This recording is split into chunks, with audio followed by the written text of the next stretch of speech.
শরতের আগমন এবং কাশপুরের পাহাড়ে আবার জানান দিচ্ছে চলে এসেছে শারদীয় দুর্গোৎসব।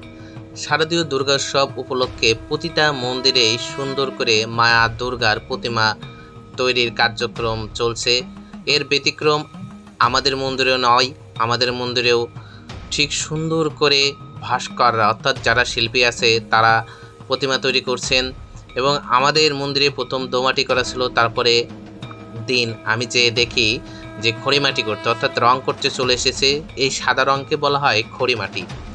তারপরে যখন আমি রাত্রে এসে তো দেখি পুরোই অবাক, তারা খড়িমাটির পরপরই প্রায় অর্ধেক কাজ শেষ করে ফেলেছে। আমি এসে দেখি যে সকল ভাস্কররা কাজ করছেন অপূর্ব সুন্দর এবং রাত্রের বেলাও সুন্দর লাগছে, খুবই সুন্দর লাগছিল দেখতে। আমি এবং প্রান্ত এসেছিলাম এবং গ্রামের কিছু ছোট ভাইরা এখানে উপস্থিত ছিল, যারা এখন থেকে পুরো পূজা শেষ হওয়া পর্যন্ত সর্বদাই মন্দিরে থাকে রাত্রে। খুবই ভালো লাগে এই যে ভ্রাতৃত্ব মিলন, এগুলো চমৎকার সুন্দর। আমি নিজেকে একটু দেখালাম একটা দোকানে বসে এবং আমার পিছনে দেখতে পাচ্ছেন আমাদের মন্দির, এই দোকান থেকে দেখা যায়। তারপরে সকালবেলা এসে দেখি সমস্তটা সম্পূর্ণ করা হয়েছে, দেখতে আরও সুন্দর লাগছে।